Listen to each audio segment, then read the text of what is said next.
Well, if it wasn't for Ian, I wouldn't be in radio at all. I was probably going to go on and be a professor of music in some way, maybe try and be a professional composer, a professional opera singer, but I got plugged into some sports broadcasting through my high school alma mater. My dad was the 8-man football coach. And I said, can I call some games? That sounds kind of fun. I have a little soundboard I can take with me and do some 8-man football. He said, let's do it. And so we started an internet radio station. And then I ran into Ian, or actually a friend of mine, Matt Robison, was working here at the station. And he said, you've been calling these games. You sound good. Do you know that we do K-State football games? I said, you do what? And so I reached out to Ian and I reached out to Susan Matsky, and she said to get a hold of Ian. So I got a hold of Ian, and the rest is kind of history from there. He got me plugged in, and I actually called my first game with you, Carson, at TCU 2021, and that was really exciting. I still have the press credential. It's framed. It's on my wall in my office. And yeah, after the game, I called Ian and I said, I'm a musician. I can take criticism. What do you have for me? Did you hear anything I need to change? I know I have areas I need to improve. Made my own notes on it.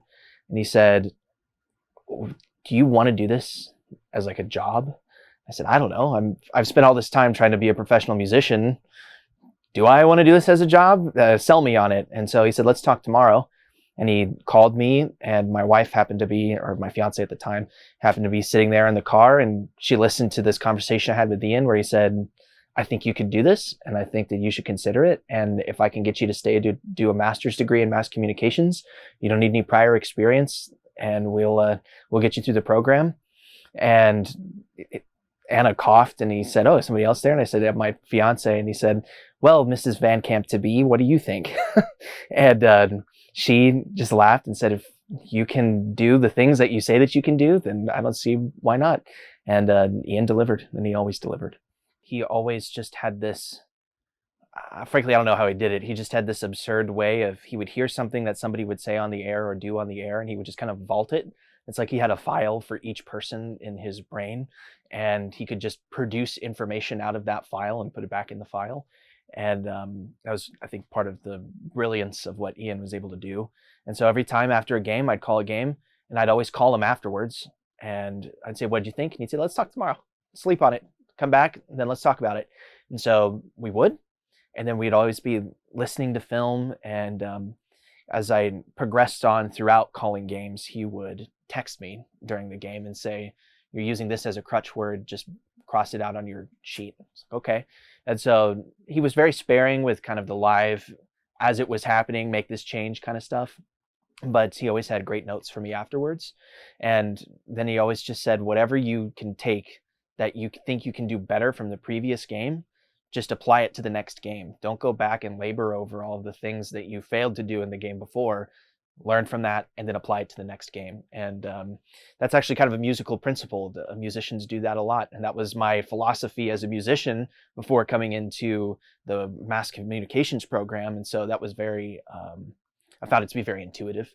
And we gelled well with that kind of methodology. And so he always just had something good to say. And he always did like the compliment sandwich. I thought this was great. I think you should work on this. And I thought this was great. Cool. It was easy to work with. There are only a handful of people that you can look at in your life, especially in a pivotal time like college, when you're making decisions on what you're going to be as a person and as an adult. And especially in that weird transitory moment between leaving your undergraduate experience and trying to figure out if you're going to go to graduate school or if you're going to go get a job or what you're trying to do. And I had felt really burnt out from music and kind of felt like I was floundering a little bit. And I had all these skills and I could do all these things, but I just didn't really want to. I'd lost the love for it. And Ian is one of only a handful of people that I can look back and will always be able to look back on my life and say, here's the moment where my life changed because this person came into it. And it was everything from the gentle compliments to the fierce, let's get this done. You have a gift, let's go for it, and let's try and make it as good as possible. To just the excitement around the success of everybody around him. Um, and it's very difficult to try and put into words, but if you knew Ian, you knew how much he cared about you. And it didn't matter what walk of life you came from. It didn't matter what you felt about politics. It didn't matter what you felt about anything. It was, if you were a good person, he was a good person to you. And sometimes you weren't a good person, and Ian would still be a good person to you. And there was no transaction in that way. And that was just one of the special things about him, that he was always able to see the best in you, whether you felt that you could see it in yourself. It's an interesting question. It's an interesting thought experiment to sit back and wonder what your life would look like if you removed pivotal people. And honestly, I would probably be finishing up a master's degree in music that maybe I liked, maybe I didn't, trying to figure out if I was going to go on to a PhD program or a doctorate of musical arts, a DMA program, and see if that's something that I would be interested in. For most of my life, I felt an assurance of the road that I was going to take until the very end of my undergraduate experience, when it kind of dawned on me that I don't like doing this music thing in the way that I have been doing it, and the way that the world expects you to do it. And so I think I'd be a fairly unhappy person trying to figure out my way in a job that I didn't care for that much anymore. And Ian was able to just find a way to make me excited about something in an area that I didn't know that I could really flourish in. And it allowed me to regain my love of music at the same time too. And now I do music the way that I want to do it. And I don't think I would have that privilege if it wasn't for Ian. He and I had collaborated on a charitable giving promo, where apparently he had been cooking up this idea for some time of that he wanted to do an operatic marriage of, not Marriage of Figaro, it's the Barber of Seville, where he wants to take the very famous like Bugs Bunny, everybody knows the aria because of Bugs Bunny, and the Elmer Fudd scene and all this other stuff. And he had wanted to take that, and he wanted to make it a charitable giving promotion. And I just thought it was the stupidest thing that I'd ever heard in my life. When he came and he said, I have this idea, and you're going to be the guy to sing it. You're going to be the guy to execute this idea that I've had for this long time. And I thought he was nuts. And I kind of told him, I think this is terrible. Take it from the professional musician. I'm not a professional at radio. You are. I'm the professional musician. This sounds really stupid. And he said, come back to me and think on it. Said, all right. And I called my parents and I said, this could be the stupidest thing I've ever done as a musician. I don't know if I want to do it. And my dad said, if it's stupid, then you never talk it about again, and you go on about your life and you forget about it. But if it's genius, you'll be happy that you did it. And you won't know that until you do it. Okay, fair enough. So I went back, I said, all right, let's go for it. And the rest is history. We recorded this really hilarious promo. It won a bunch of awards. It was witty. It was well-timed. It was actually one of the most pleasurable radio experiences that I've ever been a part of. It was just so much fun. And I knew in that moment, this guy could tell me to do the most absurd thing maybe ever, and I would go and do it. And then that fall, because this was the summer between the end of my undergrad and when I started my graduate degree to officially be a part of the radio station and work as an executive in the radio station. And he said, I want you to sing your touchdown calls. And I said, what?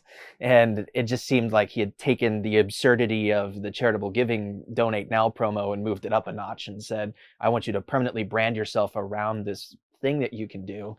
And I said, okay, I'll work on something. And I did.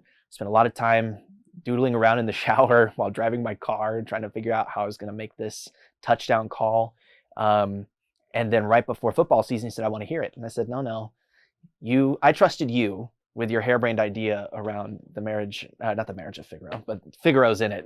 I've trusted you around the charitable giving promo. So you're going to have to trust me on this touchdown call. Then it's going to be good. He said, okay, I see the game you're playing. Let's play it. And I unveiled it on the first play of scrimmage. Malik Knowles on a stretch play went 75 yards against South Dakota. And it was sang touchdown Wildcats, and it was weird and it was fun.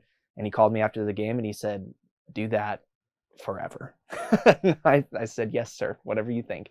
And I don't know, it was just a weird, he had the idea, he saw something in me that I didn't see, like he did with so many people, and had the gumption to say, I think you should do that and stick with it. And some people love it, some people hate it, but we're talking about it today, right? Which is the goal. He was more to me than just a professor. And I had a lot of people that were just professors in my life. And I think everybody has that experience in college. You have one or two teachers that really stand out to you because they imparted something on you beyond just the things that they were required to teach you in the courses. And Ian would invite me to his house. We would have conversations. He treated me like a friend and a colleague from the day that I walked in the building. I wasn't a student. I was somebody that he asked opinions on. He would call me in and say, we just created this promo. What do you think? I'm like, I'm not qualified. And he said, but I value your opinion. What do you think? Okay. And it was that kind of mentality from the first day that I walked into the radio station here at K-State that was really special to me, and it made me feel valued. And Ian, from that point forward, he was just somebody that I could talk to about anything. I mean, the dude kept like $500 in cash in his house somewhere in the event that one of his students went to jail, so he could bail him out. Like, it is crazy. I don't know anybody who did anything like that. And right before Ian died, my mother-in-law was diagnosed with cancer and was very sick. And Ian was not only just a unbelievable radio personality, he was a very spiritual person, and he was the deacon of the dark. He was a deacon in the Episcopal Church, and I often leaned on him in a time in his life where he was very not well, but he wanted folks to still be able to come and talk to him. And so even in his last days, he was still advising me on how to handle the really difficult situations in my life, and that speaks volumes to you when you're struggling and you're trying to figure out, what am I doing? And the person that you want to talk to, you feel bad talking to because they're unwell in their own profound way, and they made time for you to share your problems and get advice. That's special. And I don't know if I'm ever going to find that again in someone.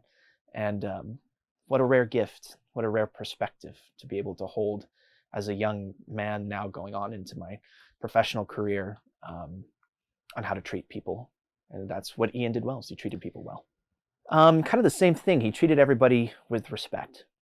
And you might be the zaniest person that ever walked in the room and had the weirdest ideas about conspiracy theories, or you could truly say anything you wanted to Ian, and unless it was severely out of pocket and offensive, he'd probably laugh and provide a different opinion, or find a witty way to banter with you. And there are a few people that I know who were as universally loved by the people that understood what he was trying to do.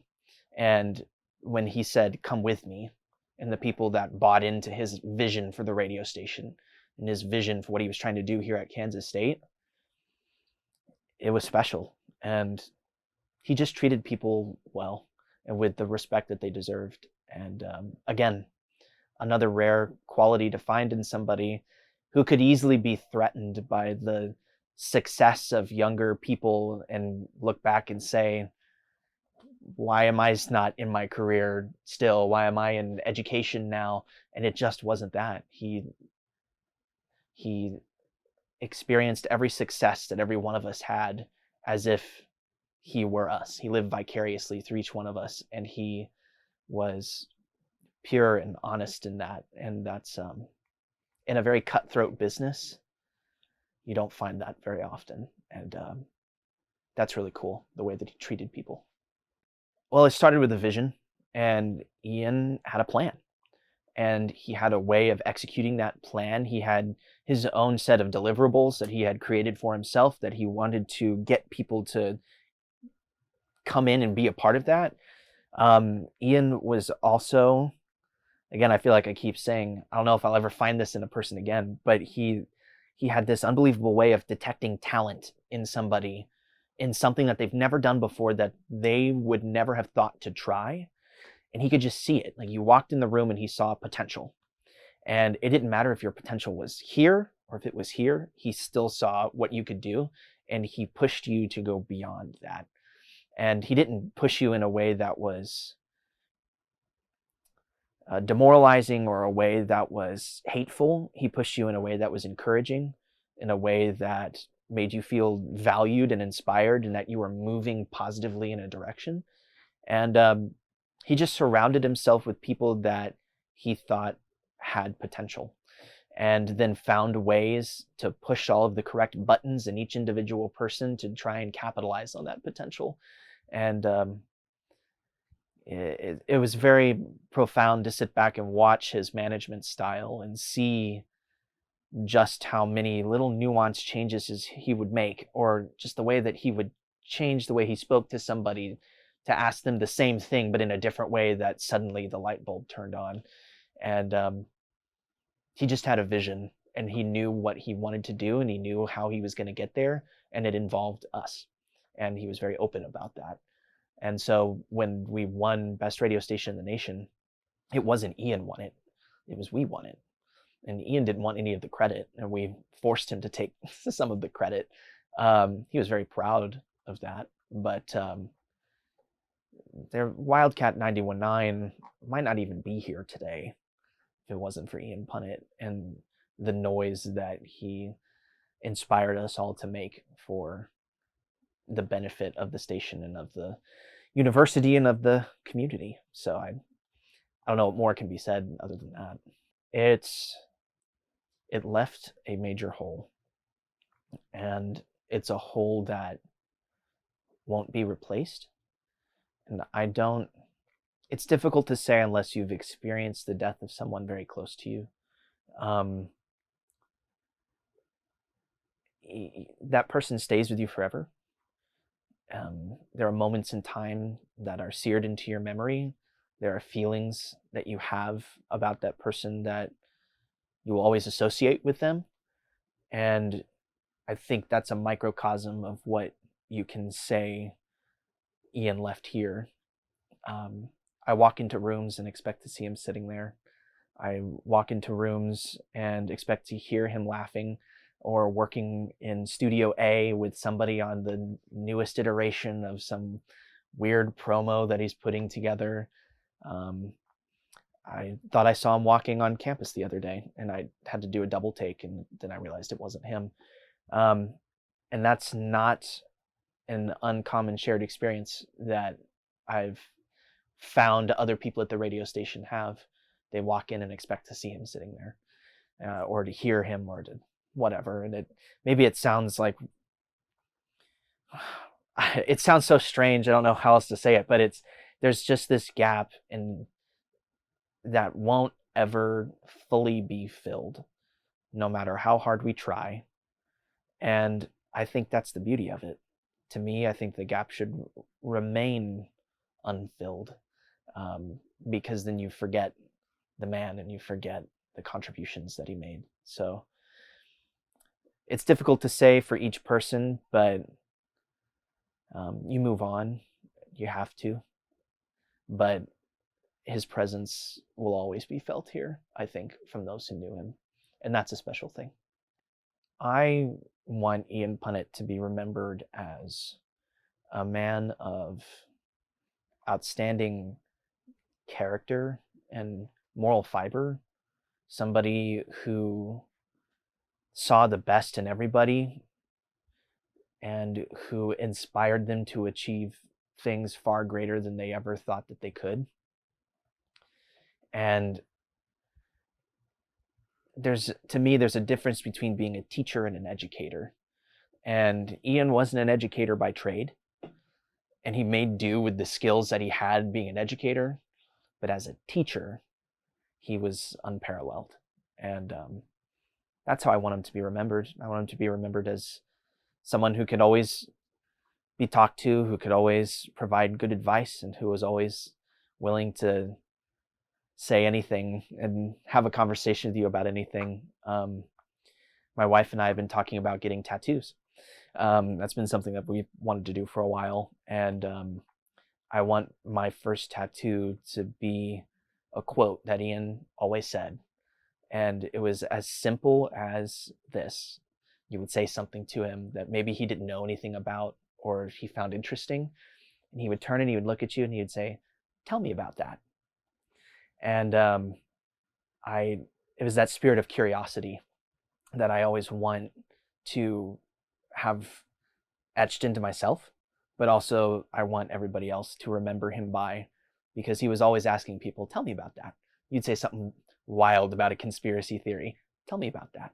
You would have an opinion about politics. "Oh, tell me about that." You have an opinion about sports. "Tell me about that." And that's how I want him to be remembered. There would not be a Kolby Van Camp who is a sports broadcaster without Ian Punnett. And I can say that wholeheartedly. I think that little experience would have died at the end of the 8-man football season, that when I graduated college and went on to go do whatever I was going to do music-wise. I think that's where it would have stopped, and it would have been a little fun thing that I could tell my kids about someday. You know, I called a couple of 8-man football games way back in college.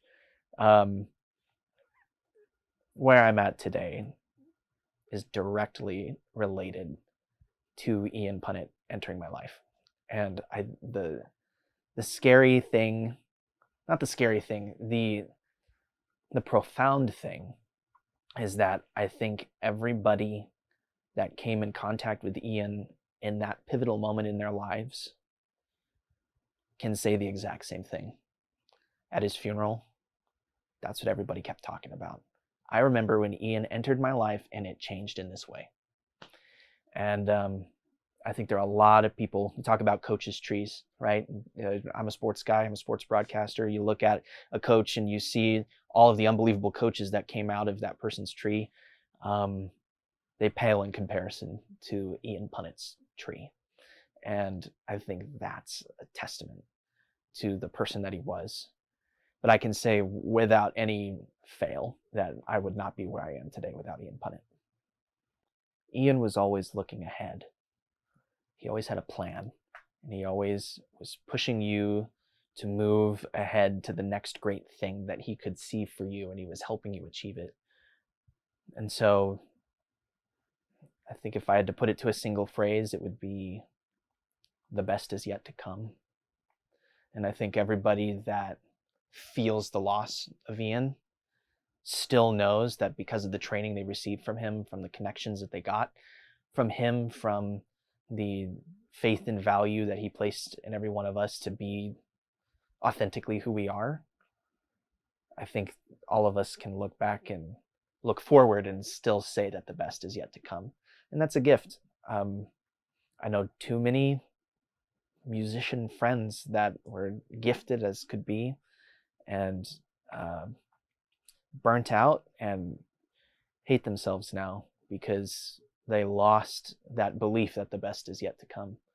And I think that Ian inspired everybody to continuously believe that for them, the best is yet to come. The world lost a great man. And it's, I know for a lot of us, it's been difficult to bear. And you can see the void that is left because he isn't there.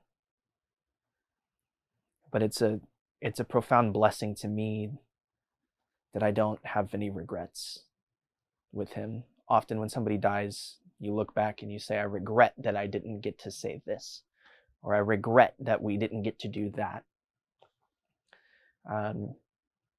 My relationship with Ian has no regrets. And that's it's a rare place to be, to know where you stand with somebody up to the very last moment. And I'm glad to have that assurance. I've heard different people say in passing, he was like a kind of like a father figure to me. But he wasn't that. I have a great relationship with my parents. I had a great relationship with my in-laws. I mean, I don't necessarily view him as a parental figure, but he's just, if you can make 1 degree off of that, that's where I'd put Ian. Because there are a few people that I can look at in my life and go through the timeline of the last 26 years and say, my life changed right here, and it's because this person entered it. And I can do that with Ian, which is cool. But he meant the world to me, and it's a painful thing to not know that I could pick up the phone and tell him about anything. I very desperately wanted to call and tell him that I got the job at Garden City Community College, and I couldn't. So I called everybody else I could think of. And then I took some friends to dinner the day that I found out, most of which knew Ian, and we all toasted Ian, because we all can look at that point in our lives and say, here we were before Ian, here we were after Ian. And I don't know how I can quantify that effect, because he was like family, but he wasn't. He was just slightly different, but he was like family.